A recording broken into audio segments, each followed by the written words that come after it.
Have you ever had one of those games where you went out on a limb against your better judgment because you were so sure that a game would be so good, only to have your worst fears realised when you bought the game, only to be completely and utterly disappointed? Ladies and gentlemen, Medal of Honor.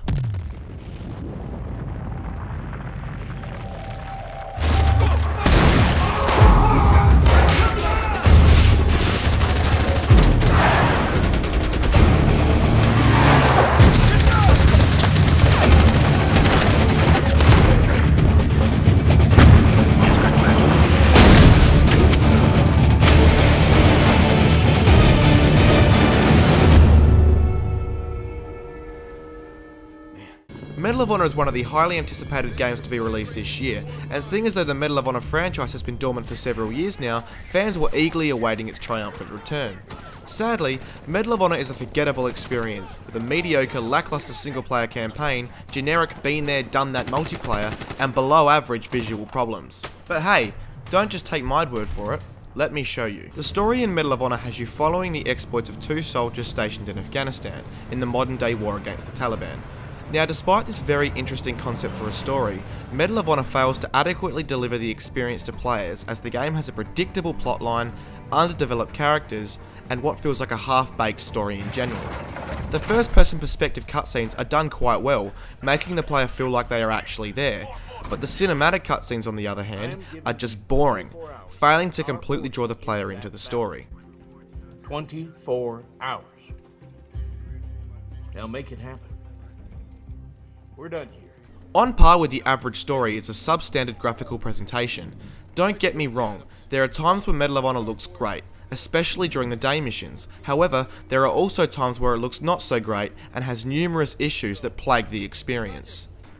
These issues include sluggish and sloppy animation, poor environmental detail, poor model detail on some occasions, and an inconsistently volatile frame rate that at times feels like it drops within the single digits.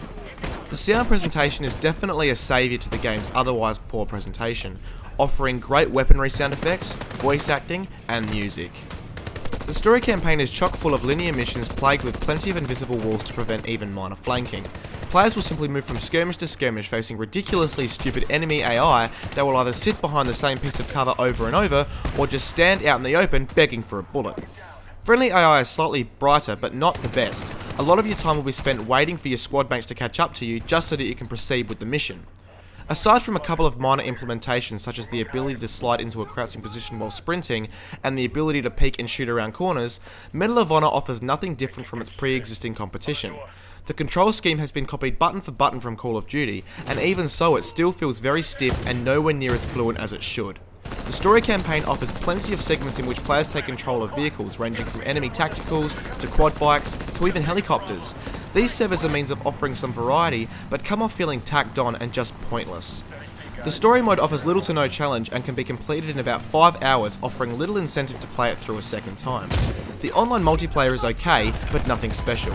It offers standardised modes including Capture the Flag, Team Deathmatch and other generic modes used in other shooters. The maps don't seem to differ too much from one another, which was a problem for me, and I found the whole experience to be rather boring. In general, Medal of Honor is an example of a game that could have been great, but is ruined by so many faults and shortcomings. A short, lackluster campaign and generic multiplayer offers no reason to pay full price, and with Black Ops just around the corner, it's hard to justify paying full retail price for this one, as it will no doubt be consumed once again by its competition in the coming month.